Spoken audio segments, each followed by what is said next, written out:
안녕하세요. 미국 주식 성공 투자로 여행을 원 없이 다니고 싶어 하는 욕망덩어리 미국 주식 인간 지표입니다. 이번 주는 넷플릭스, 테슬라 등 빅테크 기업 실적 발표가 시작됩니다.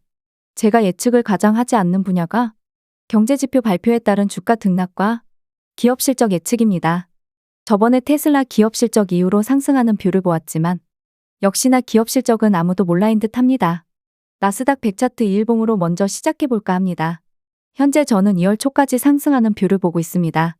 물론 주식에 무조건이란 없기 때문에 만에 하나 제가 녹색 동그라미 친 부분처럼 된다면 이 뷰는 틀리게 되는 거지만 현재까진 확률적으로는 상승의 힘이 더 강하기 때문에 나올지도 모르지만 짧은 상승 뷰는 일단 배제하고 보겠습니다. 그렇다면 상승 뷰를 보긴 하는데 여기서 계속 다이렉트로 눌림 하나 없이 무조건적으로 무조건 사면 오르는 시기로 갈지 혹은 이번 주에 한 차례 정도 흔들림을 주지만 다시금 다음 주부터 올라갈지 두 가지 패턴을 보고 있습니다.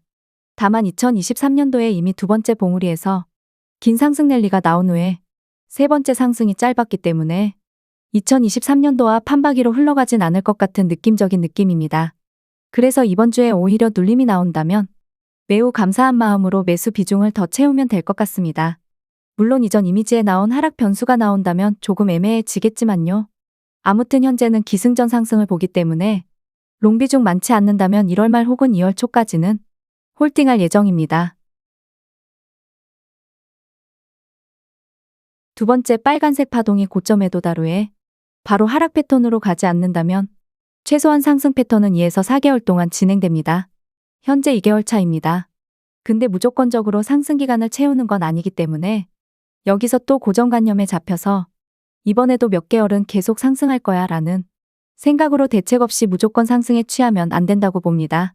주식이라는 게 생물이라고 하는 이유가 여기에 있지 않을까 합니다. 물론 패턴은 어느 정도 오랜 데이터를 보게 되면 비슷한 패턴들이 발생하지만 그 안에서도 다양한 패턴들이 존재하고 그리고 어디선가 모를 변수로 인해서 주식은 언제나 변화무쌍하게 움직이기 때문입니다. 오른쪽 화면은 주봉 모습입니다. 주봉을 보시면 녹색 파동이 2020년도부터 2021년 말까지 아주 긴 상승 랠리를 보여주었습니다. 주봉으로 보면 그냥 매수하고 홀딩하면 2년 동안 따뜻한 상승 랠리였다고 알려주지만 일봉이나 2일봉으로 쪼개서 보면 그 안에서도 주가가 10에서 15% 하락하는 기간들은 여러 차례 존재합니다.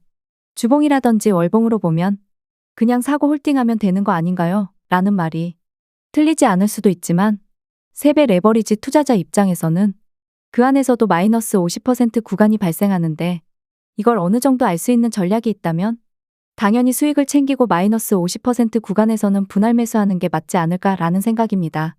물론 무조건 빨리 익절해 버리는 것도 아쉽겠으나 예를 들어서 나는 한 달에 몇 프로 수익이면 일단 분할 매도 할 거야 라는 전략도 좋다고 봅니다. 저 같은 경우는 한 달 전체 시드 대비 10에서 20% 수익이 최종 목표입니다. 이렇게만 보면 엄청 어려워 보이지만 만약 내가 30에서 70% 분할 매수해서 30에서 40% 수익을 만들면 가능해지는 얘기입니다. 무조건적으로 비중을 세게 들어가서 크게 먹겠다는 욕심을 조금만 버리시면 세배 레버리지 투자도 조금은 쉬워 보이게 됩니다. 좌측은 8시간 봉입니다. 현재 한 봉우리가 마무리되었고 이제 두 번째 봉우리와 세 번째 봉우리를 만들기 전입니다.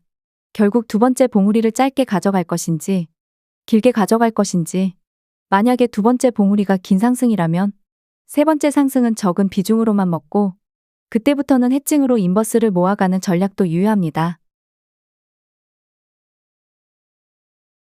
문제는 현재 제가 투자하는 반도체는 나스닥 100에 비하면 변동성이 너무 심합니다. 2023년도 초반에 QQQ ETF는 녹색선 21일평에서 지지했는데 SOXX ETF 노란색 41일평까지도 밀립니다. 그리고 녹색 파동 상태만 보더라도 QQQ는 아주 이쁘고 안정적으로 오르지만 반도체는 빈약하게 오릅니다. 그만큼 반도체는 대응이 나스닥보다 더 필요시하기 때문에 안정적으로 투자하고 싶다면 TQQQ 상품이 더 유리합니다. 쉽게 말하면 같은 눌림이라도 QQQ는 3에서 4% 밀린다면 반도체는 6에서 8% 2배 정도로 더 밀립니다. 테슬라로 넘어왔습니다. 전 사실 테슬라 투자자가 아니라서 어떻게 보면 그리 심각하게 보지 않을지도 모릅니다. 8시 간봉을 보면 두 번째 빨간색 파동 지하실에서 헤엄치는 수준이 딱 봐도 V자 반등하기엔 힘들어 보임을 알려줍니다.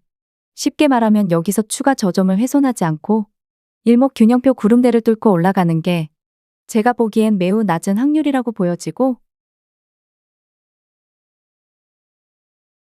결국 테슬라는 200달러도 깨고 내려올 것 같습니다. 이 일봉으로 와서 보면 두 번째 빨간색 파동이 최소한 유턴이라도 해야 되는데 여전히 아래로 내려가는 추세입니다. 여기서 분할 매수하는 건 물론 하락이 깊어지지 않는다면 좋은 선택일지도 모르지만 현재 상황을 봐서는 떨어지는 칼날 중인 듯 보입니다.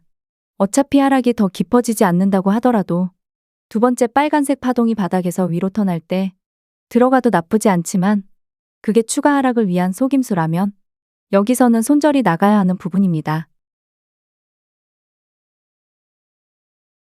SOXS 반도체 3배 인버스 상품을 보시면 첫 번째 녹색 파동이 지하실에서 아직 두 선이 마주치지도 못했습니다. 그렇다는 건 인버스가 잠시 위로 올라오려고 하더라도 결국에 21이평을 뚫지 못하고 아래로 다시 내려온다는 얘기고, 현재는 그러니 인버스는 쳐다도 보지 말고 무조건 롱만 보면 됩니다. 만약에 세 번째 보라색 파동이 저점을 높이면서 올라간다. 그런데 첫 번째 녹색 파동은 아직 골드크로스도 나오지 않았다. 그러면 한 번 더 인버스는 눌릴 가능성이 높다. 만약에 녹색 파동의 두 선이 중첩이 되어진 상태이고 보라색 파동 저점이 높아지고 거기에 두 번째 빨간색 파동 저점도 높아지거나 골드크로스가 나오는 상태라면 롱 비중을 많이 줄이거나 혹은 롱을 분할 매도하면서 분할 매도에서 얻은 수익금으로 인버스로 그중에 몇 프로를 해칭으로 매수하는 전략도 좋은 전략이지만 인버스 추천은 하지 않기 때문에 패스하겠습니다. 결국 저는 인버스 매수를 하더라도 저점 대비 안전하게 30에서 50% 올라가는 추세에서만 매수한다는 전략입니다. 마지막으로 좌측은 TQQQ, 우측은 SOXL입니다. 녹색 파동 형태만 보더라도 TQQQ가 상당히 안정적으로 형성하는 게 보이실 겁니다. 그에 반해 SOXL 상품은 파동 상태도 아리까리 움직입니다. 트레이딩에 자신감이 있다면 SOXL 매수 매도 전략이 나쁘지는 않지만 잘못해서 한번 어긋나면 멘탈이 흔들리기 매우 좋은 상품이 SOXL 같습니다. 조금은 안정적으로 투자하고 싶다면 TQQQ를 추천합니다.